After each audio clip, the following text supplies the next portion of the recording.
Hi, welcome to the Town Council update for Breckenridge Town Council of May 12th, 2015.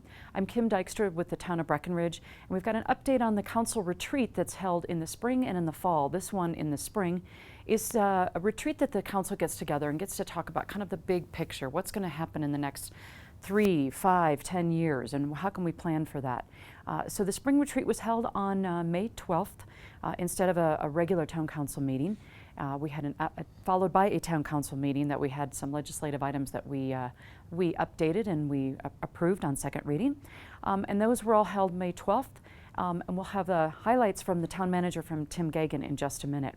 If you're interested in more information, retreat agendas for our regular town council meetings or planning commissions or a number of groups that we have for the town of Breckenridge, please visit us online at townofbreckenridge.com. We also go there to update any of our public projects, which we've got a long list of public projects this summer. So if you want to keep up to date on what's going on, please visit us online at townofbreckenridge.com.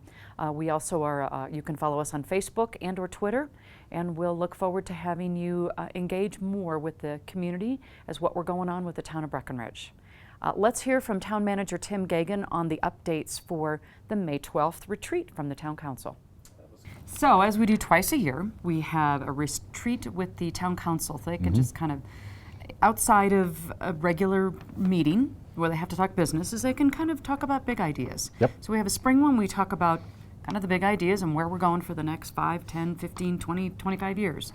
So it was a spring retreat that we held, and big item is that we've been hearing for many years about parking and transit, and that's all a problem in this town. And so the council finally got the task force together, and I think we're moving forward. Yeah, and actually we've been working at the parking transit for 15 years. We keep tinkering with it, we keep doing this and doing that.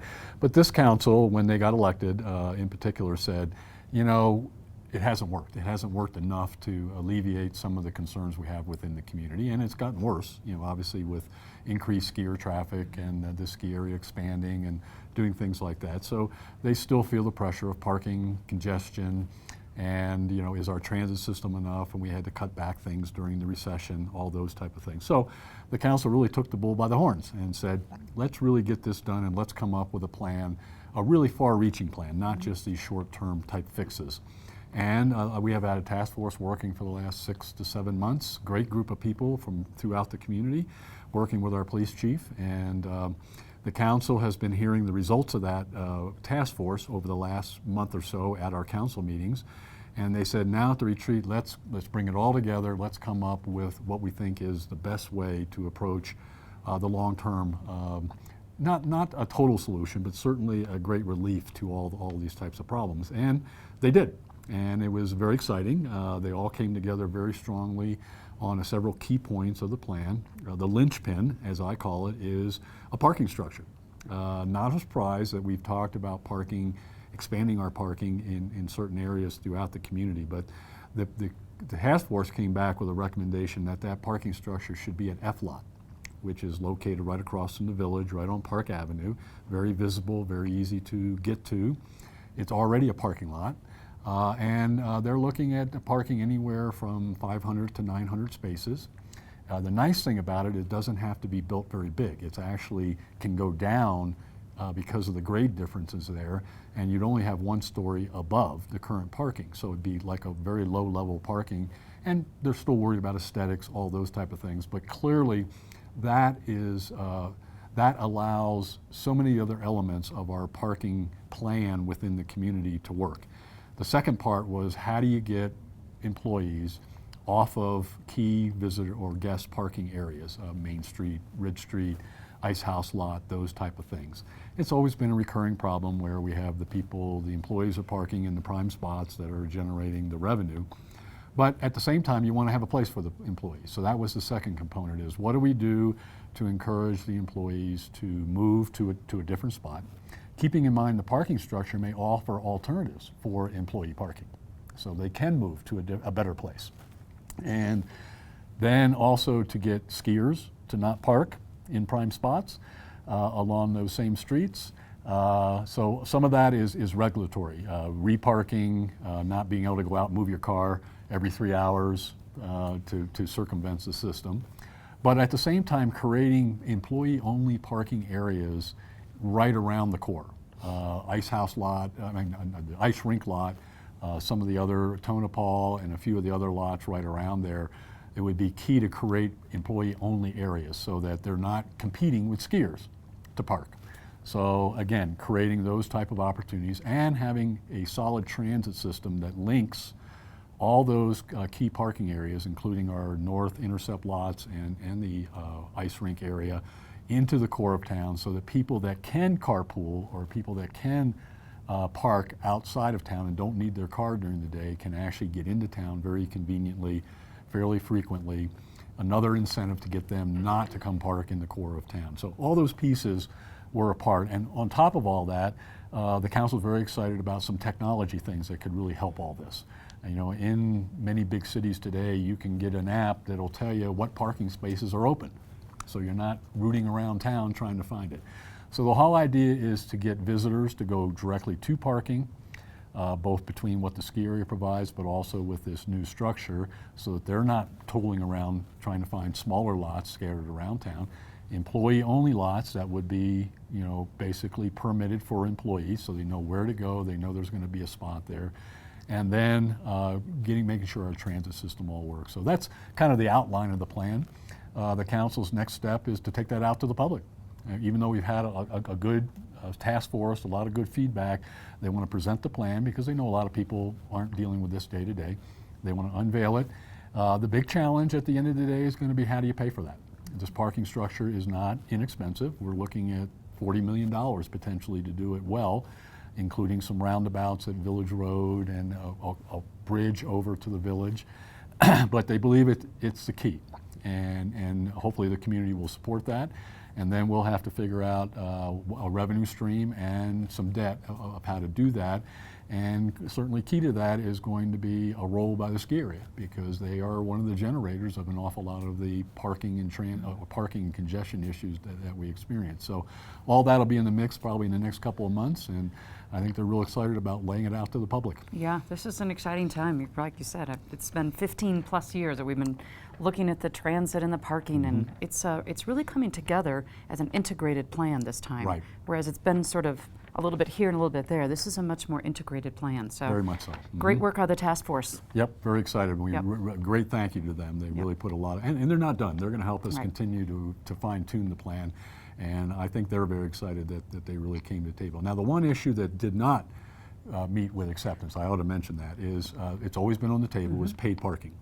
And paid parking is acknowledged as probably the best, most effective tool if you want to get people to not park where they shouldn't be parking, because they have to pay.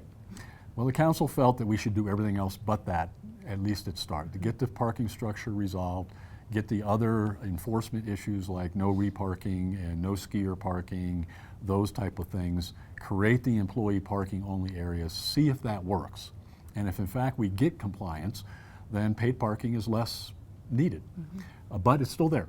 So it doesn't go away, it just kind of gets pushed out to a future review after we do everything else.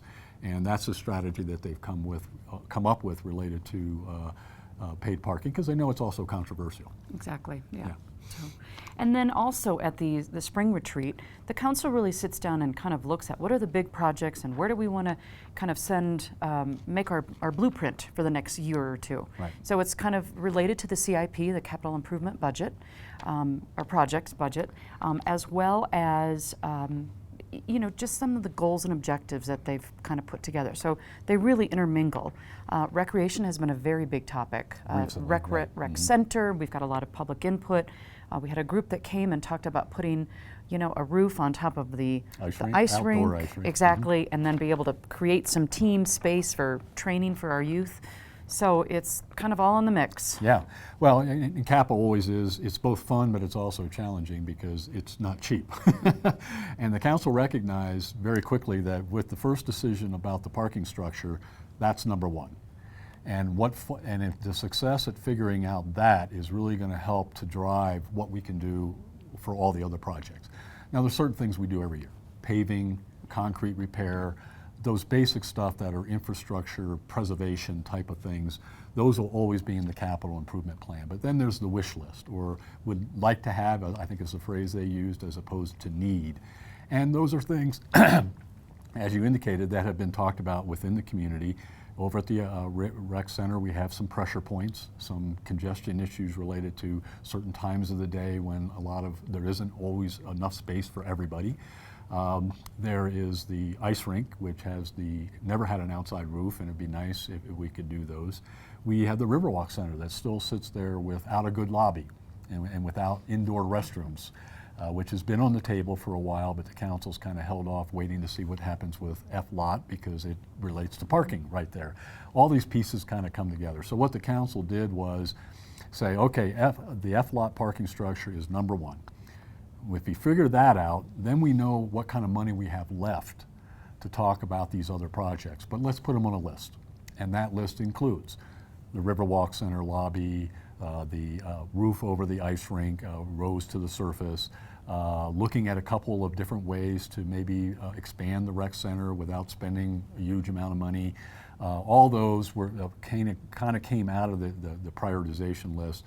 So later on, when we do our budget retreat closer to October, hopefully we will have some answers or a better idea of where we're at on the F-lot structure.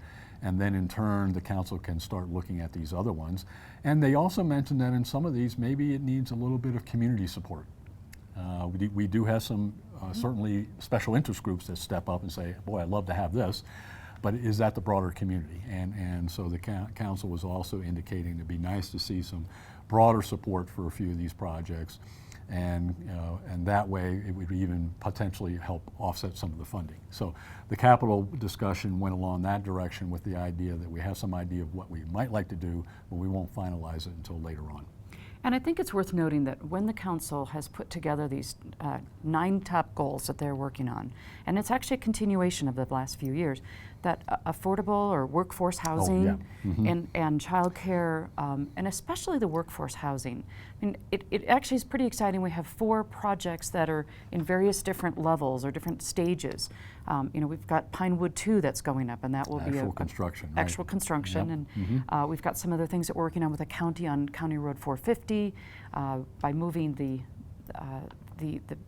recycling center, allowing some things there. We're also having discussions with CMC and with the school district. Right. So we're really moving forward with some of those. And all those are capital projects too. They don't come from the same pot of money that we use for our general CIP, but we have a water plant that's still there, that's also there. We have the golf course renovation that is undergoing starting up later this fall. We have the affordable housing projects.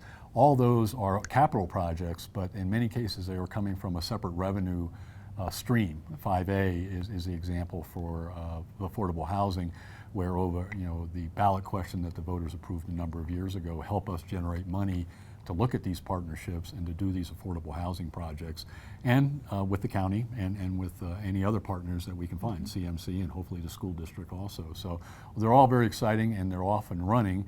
Some of them take some time, and the water plant is an example where we've been working over the last year to get all of our legal stuff in order so we can start to really look at design and construction of that. And the golf course obviously is in design right now. So all those are off and running, and they will be done.